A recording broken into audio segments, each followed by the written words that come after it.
आप देख रहे हैं समाचार भारती, राष्ट्रहित सर्वोपरि।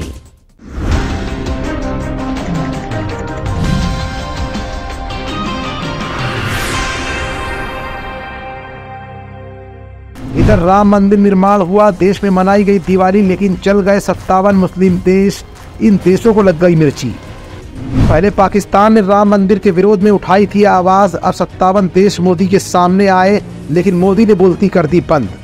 मोदी और योगी के शासन में हिंदुत्व ने फहराया परचम। 26 जनवरी के बाद अब एक्शन मोड में आए मोदी और योगी। रामलला ने कहा, मोदी आया है, मंदिर वही बनाया है। दुश्मनों के सीने पर लौट गए सांप, 57 मुस्लिम देश रहे हैं मोदी से कांप। मोदी आए एक्शन मूड में, योगी को समझाया प्लान। योगी ने उत्तर प्रदेश से लगाई आवाज, 57 देशों के फट गए कान। इधर देश में लोकसभा चुनाव 2024 की दस्तक हो चुकी है और उधर बीजेपी का परचम हर तरफ लहरा रहा है। बीजेपी में मोदी और योगी की जोड़ी ने बहुप्रतीक्षित 500 साल के संघर्ष को समाप्त करते हुए सुप्रीम कोर्ट के दिशा निर्देश पर अयोध्या में राम मंदिर निर्माण पूरा करा लिया। प्राण प्रतिष्ठा कार्यक्रम हुआ। देश में दोबारा दीपावली का आयोजन किया गया। लोगों ने घरों में दिए जलाए और भगवान राम को देश समर्पित हो गया। लेकिन इसी समर्पण के साथ साथ मुस्लिम देश के संगठन को ये बात नागवार गुजर रही थी। 22 जनवरी को प्राण प्रतिष्ठा कार्यक्रम हुआ और इधर 24 जनवरी को ही मुस्लिम देशों के संगठन ने ऐसा क्या किया जिससे मोदी और योगी की नजरें अब टेढ़ी होने लगी हैं। बात जब रामलला की हो और देश की श्रद्धा से जुड़ी हुई हो तो ऐसे में मोदी और योगी कोई कंप्रोमाइज नहीं करते। ये हम नहीं बल्कि पूरा देश और दुनिया जानता भी है और समझता भी है। लेकिन ऐसा क्या हुआ जिससे आया मोदी को गुस्सा और योगी ने संभाल ली कमान? ये समाचार भारती अपनी इस एक्सक्लूसिव रिपोर्ट में आज आपको दिखाएगा भी और बताएगा भी। दरअसल अयोध्या राम मंदिर में 22 जनवरी को रामलला की नई मूर्ति की प्राण प्रतिष्ठा की गई। यह अनुष्ठान पीएम नरेंद्र मोदी की मौजूदगी में संपन्न किया गया था। देश के लोग इस आयोजन के गवाह बने। लेकिन इस कार्यक्रम के बाद इस्लामिक देशों का एक संगठन मंदिर प्राण प्रतिष्ठा कार्यक्रम के बाद बौखला सा गया है। बौखलाना लाजमी भी है क्योंकि उनके सीने पर सांप जो लौट गया है और मोदी के होते हुए आवाज को बुलंद करना इतना आसान ही नहीं बल्कि नामुमकिन है। क्योंकि बात हिंदू और हिंदुत्व से जब जुड़ी होती है तो मोदी क्या करते हैं ये बताने की जरूरत नहीं।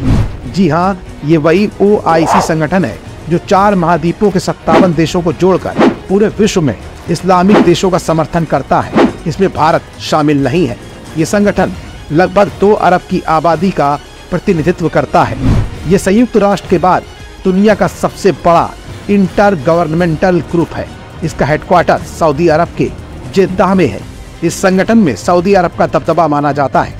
राम मंदिर प्राण प्रतिष्ठा कार्यक्रम के बाद 57 मुस्लिम देशों के इसी संगठन यानी कि organisation of Islamic cooperation OIC ने निंदा कर दी है। मंदिर में हुई प्राण प्रतिष्ठा के बाद संगठन OIC ने बयान जारी कर कहा है, इस्लामिक स्थल बाबरी मस्जिद को ध्वस्त कर बनाए गए मंदिर की हम निंदा करते हैं। इससे पहले प्राण प्रतिष्ठा के बाद पाकिस्तान के विदेश मंत्रालय ने भी बयान जारी कर बाबरी मस्जिद विध्वंस की जगह पर राम मंदिर बनाए जाने की कड़ी निंदा की थी।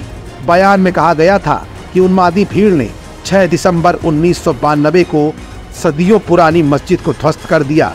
ये निंदनीय कार्य है। भारत के साथ ही सुप्रीम कोर्ट ने भी घटना के जिम्मेदार लोगों को बरी कर दिया और उसी जगह पर राम मंदिर निर्माण की मंजूरी भी दे दी गई।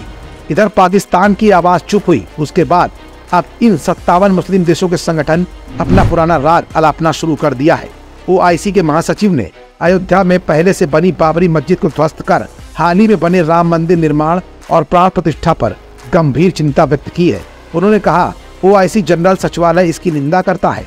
संगठन ने आगे ये भी कहा कि भारत सरकार का लक्ष्य बाबरी मस्जिद जैसे इस्लामिक स्थलों को नष्ट करना है। बाबरी मस्जिद पिछले 500 सालों से उसी जगह पर खड़ी थी। फिलहाल मोदी और योगी के नेतृत्व में उत्तर प्रदेश के तमाम धार्मिक स्थल एक के बाद एक हिंदुओं के पक्ष में आते जा रहे हैं।